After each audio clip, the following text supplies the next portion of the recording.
Bismillahirrahmanirrahim. Assalamualaikum warahmatullahi wabarakatuh. Apa kabar hari ini teman-teman? Semoga selalu sehat dan tetap semangat.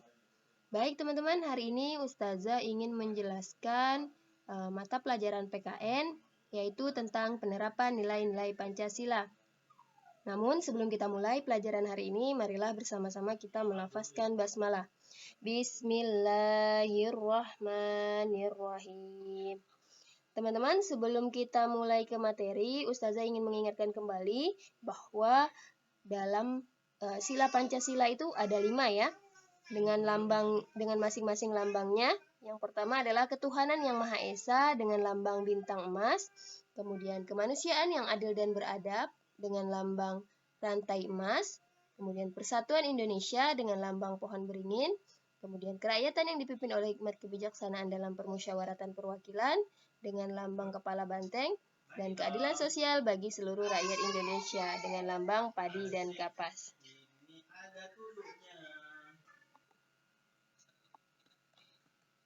Oke, sekarang kita akan membahas kembali untuk nilai-nilai yang terkandung dalam sila Pancasila. Kita mulai dari sila yang pertama ya, yaitu ketuhanan yang Maha Esa. Ingat, di sini kuncinya adalah tentang ketuhanan, tentang Tuhan ya. Segala sesuatu yang berhubungan tentang Tuhan, maka itu akan masuk pada nilai-nilai sila pertama. Misalnya yang pertama, takwa terhadap Tuhan yang Maha Esa. Nah, ini masuk dalam nilai-nilai sila pertama. Kemudian toleransi atau menghormati atau penghormatan kepada agama atau kepercayaan lain. Kemudian rukun atau kerukunan antar umat beragama, kebebasan memeluk agama sesuai dengan kepercayaan, dan mensyukuri segala yang ada di alam semesta merupakan anugerah Tuhan. Ini merupakan kandungan sila pertama. Jadi, segala hal yang terkait dengan ketuhanan dan terkait dengan agama itu hubungannya dengan nilai-nilai dalam sila pertama ya. Oke, sekarang kita akan bahas nilai-nilai yang terkandung dalam sila kedua, yaitu kemanusiaan yang adil dan beradab. Kuncinya di sini adalah kemanusiaan, berarti nilai-nilai kemanusiaan. Yang pertama adalah persamaan derajat. Maksudnya seluruh rakyat Indonesia itu memiliki hak yang sama di mata hukum, agama, masyarakat, dan lainnya. Jadi sama ya, mau rakyat kaya, miskin, itu sama di mata hukum, agama, dan masyarakat. Gemar melakukan kegiatan kemanusiaan. Nah, misalnya menolong korban bencana alam, itu kan kegiatan kemanusiaan. Kemudian menghargai hak asasi manusia. Solidaritas setia kawan antar sesama manusia. Nah, kalau solidaritas misalnya ada teman yang sakit, dijenguk, menolong sesama teman tanpa membeda-bedakan agama dan lain sebagainya. Kemudian mengutamakan sikap tenggang rasa, saling menyayangi dan saling tolong-menolong. Nah, ini adalah contohnya ya. Tadi solidaritas antar teman, menjenguk teman yang sakit, kemudian menghargai pendapat orang lain. Nah, ini hak yang sama ya. Hak setiap orang memiliki hak yang sama, yaitu bisa menyampaikan pendapatnya dan kita wajib menghargai pendapatnya.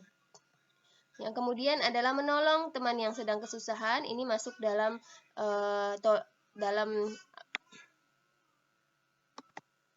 nilai solidaritas ya, solidaritas sesama teman ya, saling tolong menolong.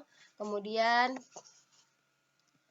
memberikan kesempatan orang lain untuk berpendapat. Nah, ini adalah setiap manusia memiliki hak yang sama tadi ya, nilai-nilai bahwa setiap manusia memiliki hak yang sama. Jadi kita harus memberikan kesempatan orang lain untuk berpendapat. Kemudian menghormati orang tua, dan yang terakhir adalah melakukan kegiatan kemanusiaan. Nah, ini tadi ya nilai-nilai kemanusiaannya. Nah, dalam sila kedua juga disebutkan bunyinya adalah kemanusiaan yang adil dan beradab. Maka kaitannya dengan nilai-nilai kemanusiaan, kegiatan kemanusiaan. Kemudian nilai-nilai yang terkandung dalam sila ketiga, yaitu persatuan Indonesia. Nah, di sini adalah kuncinya persatuan ya, persatuan. Indonesia itu punya banyak suku, Indonesia itu punya banyak agama, dan Indonesia punya banyak perbedaan. Namun, dari sila ketiga ini kita belajar bahwa segala perbedaan yang ada itu kita tidak boleh membuat kita menjadi terpecah-pecah ya. Bahkan sebaliknya kita harus bersatu dengan perbedaan yang ada. Sebagaimana semboyan negara Indonesia yaitu Bhinneka Tunggal Ika. Walaupun berbeda-beda tetapi tetap satu juga. Kemudian berikutnya adalah mengembangkan rasa bangga dan cinta tanah air serta bangsa Indonesia. Nah, bangsa Indonesia itu adalah bangsa yang sangat kaya akan budaya, kemudian akan sumber daya alamnya. Nah, kita sebagai bangsa Indonesia harus bangga dan cinta terhadap tanah air. Nah, ini adalah melambangkan nilai-nilai yang terkandung dalam sila ketiga. Kemudian bekerja sama. Nah, di sini ada kata kuncinya persatuan. Nah, berarti kita bersatu, bekerja sama demi kepentingan bangsa dan negara. Lambangnya adalah pohon beringin ya. Nah, teman-teman tahu kalau pohon beringin ini akarnya sangat kuat ya. Akarnya sangat kuat, kemudian pohonnya itu rindang ya. Nah, melindungi ya. Artinya di sini kita harus bersatu ya, seperti pohon beringin. Nah, ini contohnya ya, bekerja sama dan menjaga persatuan dalam keberagaman. Kemudian penerapan nilai-nilai sila keempat Pancasila. Nah, sila keempat Pancasila itu lambangnya adalah kepala banteng ya. Nah, kita tahu banteng itu adalah hewan yang suka berkumpul. Nah, sama dalam sila keempat itu mencerminkan masyarakat yang suka bermusyawarah.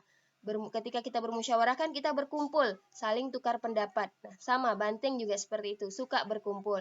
Nah, jadi kunci dari sila keempat ini kerakyatan yang dipimpin oleh hikmat kebijaksanaan dalam permusyawaratan. Nah, kuncinya adalah di kata permusyawaratan. Makanya di antara 1 sampai 7 di sini banyak yang menyebutkan tentang musyawarah.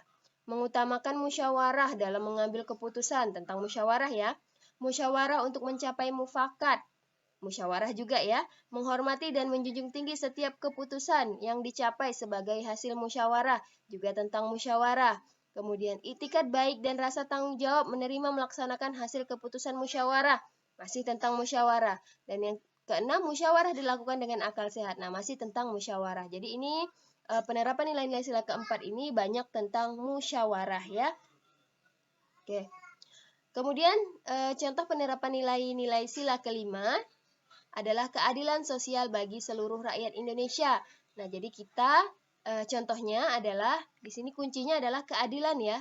Keadilan, lambangnya padi dan kapas. Nah, nilai-nilainya adalah bersikap adil dengan menghargai semua teman, guru, dan semua pegawai sekolah, menghormati hak orang lain dengan meminta izin sebelum meminjam barang, menolong dan memberi bantuan kepada teman yang kesulitan, suka bekerja keras, misalnya belajar dengan tekun, dan menghargai hasil karya orang lain dengan memberikan pujian. Ini adalah contoh penerapan nilai sila kelima ya. Sekarang kita akan melihat penerapan nilai-nilai sila Pancasila yang kaitannya dengan lingkungan sekitar ya teman-teman ya. Lingkungan sekitar itu misalnya hewan, tumbuhan. Nah, itu bagaimana? Nah, di sini ada komik ya, ada potongan komik. Nah, potongan komiknya seperti ini. Ya ampun, kasihan anak burung ini, pasti ia terjatuh dari sarangnya. Aku harus mengembalikan ke sarang. Burung sekecil ini belum bisa makan sendiri. Selamat beristirahat burung kecil. Nah, apa yang dilakukan Edo ini adalah salah satu sikap yang mencerminkan si Pancasila, yaitu sila kedua ya, yaitu kemanusiaan yang adil dan beradab.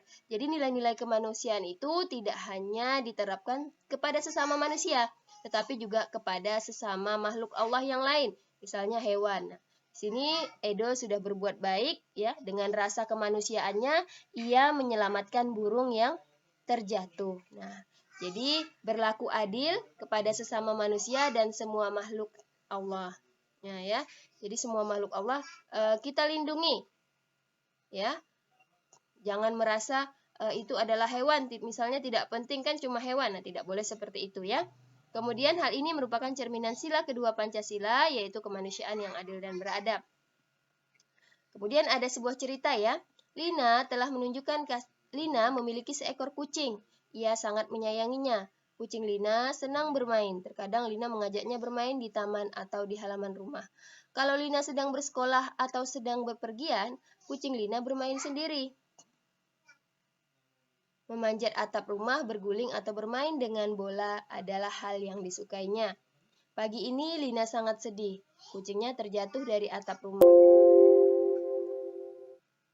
Saat Lina mendekati kucingnya, Lina melihat kaki kiri kucing terluka.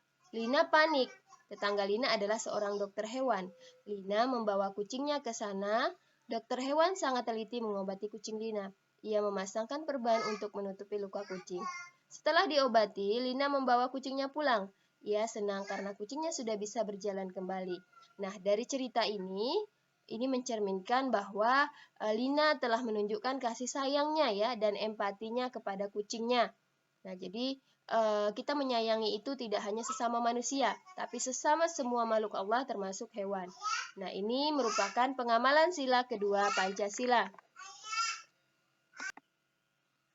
Oke ya.